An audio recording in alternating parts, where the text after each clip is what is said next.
VIP culture, भगदड़ और बद इंतजामी, सीएम योगी ने महाकुंभ पर हर सवाल का दिया जवाब। नमस्कार, मैं हूं रचना सिम्बा। उत्तर प्रदेश के मुख्यमंत्री योगी आदित्यनाथ ने बुधवार यानी कल विधानसभा में पिछले महीने 29 जनवरी को प्रयागराज में मौनी अमावस्या के दिन महाकुंभ में हुई भगदड़ का जिक्र किया। घटना के 22 दिन बाद सीएम ने माना कि मौनी अमावस्या को कुंभ में 30 नहीं बल्कि 37 लोगों की मौत हुई थी, वहीं 70 लोग घायल हुए थे। इस दौरान उन्होंने बताया कि संगम तट पर बैरिकेड टूटने से भगदड़ हुई थी, जिसकी चपेट में 66 श्रद्धालु चपेट में आए थे। इनमें से 30 लोगों की मौत हुई थी। दरअसल प्रयागराज में महाकुंभ की तैयारी और आयोजन को लेकर उठ रहे सवालों के बीच उत्तर प्रदेश के मुख्यमंत्री योगी आदित्यनाथ ने कहा कि कुंभ पर राजनीति ठीक नहीं है। उन्होंने ये भी कहा कि स्नातन के आयोजन को भव्यता से करना क्या कोई अपराध है? अगर है तो इसको हमारी सरकार कर रही है, आगे भी करेगी। सीएम योगी ने 1954, 1974 और 1986 के कुंभ में हुई भगदड़ का भी जिक्र किया। कहा 1954 के कुंभ में तत्कालीन प्रधानमंत्री जवाहरलाल नेहरू और राष्ट्रपति की भागीदारी के बावजूद 800 से अधिक श्रद्धालु भगदड़ में अपनी जान गंवा बैठे थे। इसके विपरीत इस बार सरकार ने प्रशासनिक व्यवस्थाओं को सर्वोच्च प्राथमिकता दी। सरकार ने कई जिलों में होल्डिंग एरिया और पार्किंग सुविधाओं की व्यवस्था की, जिससे यातायात और भीड़ नियंत्रण में महत्वपूर्ण सफलता मिली। प्रयागराज सिटी की क्षमता 25 लाख है, वहां पर 60 करोड़ श्रद्धालुओं को सुरक्षित स्नान करवाना किसी चमत्कार से कम नहीं है।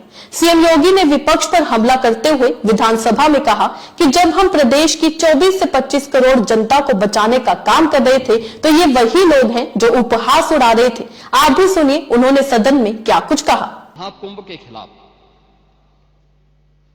कोई भी अनर्गल प्रलाप करते हैं, कोई झूठा वीडियो दिखाते हैं, तो इन 56 करोड़ लोगों की आस्था के साथ एक खिलवाड़ है, भारत की सनातन आस्था के साथ खिलवाड़ है। बड़ा हसीन है इनकी जवान का जादू। लगा के आग बहारों की बात करते हैं।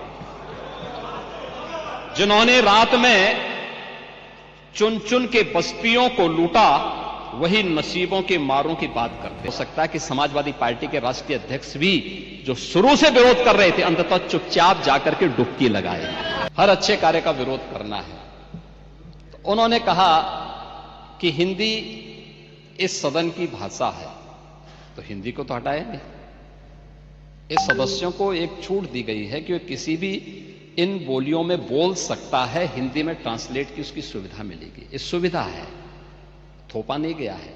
सनातन धर्म के किसी आयोजन को भव्यता के साथ करना क्या कोई अपराध है?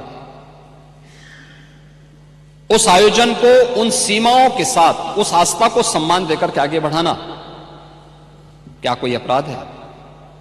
और अगर अपराध है तो हमारी सरकार इस अपराध को कर रही है और आगे भी करेगी। तो सुना आपने, महाकुंभ के आयोजन को लेकर सीएम योगी ने कहा साल 2013 में महाकुंभ का आयोजन 55 दिनों का था, जबकि इस बार 45 दिनों का था। हमने 10,000 एकड़ से ज्यादा इसके क्षेत्र को बढ़ाया। पार्किंग के लिए 1,850 हेक्टेयर क्षेत्र की सुविधा जनता को दी। उन्होंने कहा कि साल 2013 में कोई पक्का घाट नहीं बना था, जबकि इस बार 60 घाट और 14 नए फ्लाईओवर बनाए गए हैं। बसें भी संगम तक पहुंचने लगी हैं। उन्होंने आगे कहा, माननीय अध्यक्ष जी से मैं कहूंगा कि सभी सदस्यों को कुंभ ले जाना चाहिए, सभी को आस्था की डुबकी लगानी चाहिए, सभी को अवसर मिलना चाहिए, हर कोई आस्था की डुबकी लगाए। हमारी सरकार को अवसर मिला सभी को जोड़ने का, वही पानी नहाने लायक है या नहीं, इसको लेकर सीएम योगी आदित्यनाथ ने कहा कि ऐसे ही जल की गुणवत्ता पर सवाल खड़े किए जा रहे हैं। 2013 में अव्यवस्था देखकर मॉरिशस ने स्नान करने से मना कर दिया था। वहीं सीएम योगी ने कहा कि केंद्रीय प्रदूषण कंट्रोल बोर्ड की जो रिपोर्ट है उसके आधार पर संगम पर स्नान करना चाहिए। यह पुरानी रिपोर्ट है, उसके आधार पर इसे चलाया गया है, लेकिन जो दुष्प्रचार कर रहे हैं वह सिर्फ संगम को बदनाम करने का हिस्सा है। समाजवादी पार्टी पर हमला करते हुए सीएम योगी आदित्यनाथ ने कहा कि कोविड में भी विपक्ष ने उपहास उठाया था।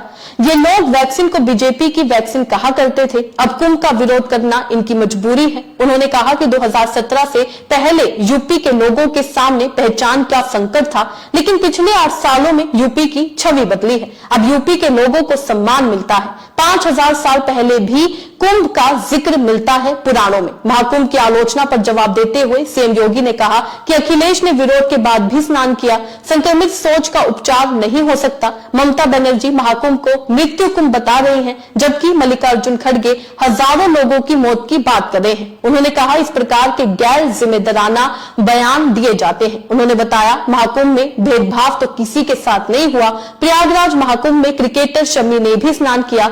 हर जाति मजहब के लोगों ने आस्था की डुबकी लगाई। उन्होंने आगे कहा कि सनातन धर्म का अनुयायी बनना, सनातन के किसी कार्यक्रम को भव्यता के साथ कराना क्या कोई अपराध है? अगर यह अपराध है तो हमारी सरकार इस अपराध को कर रही है, आगे भी करेगी, क्योंकि हम लोग मानते हैं कि सनातन धर्म इस देश का राष्ट्रीय धर्म है। लंबे समय से महाकुंभ की व्यवस्था और भगदड़ को लेकर विपक्ष चर्चा की मांग कर रहा था। अब योगी ने एक एक सवाल का जवाब सदन में दिया है, लेकिन अभी भी सवाल यही है, क्या विपक्ष इन जवाबों से संतुष्ट है? आपको क्या लगता है? अपने राय कमेंट में लिखकर जरूर बताइएगा। इसी तरीके से देश और दुनिया से जुड़ी हर छोटी सी बड़ी अपडेट के लिए आज दिन यानी फ्रंटलाइन ब्रेकिंग न्यूज के साथ बने रहिएगा। धन्यवाद।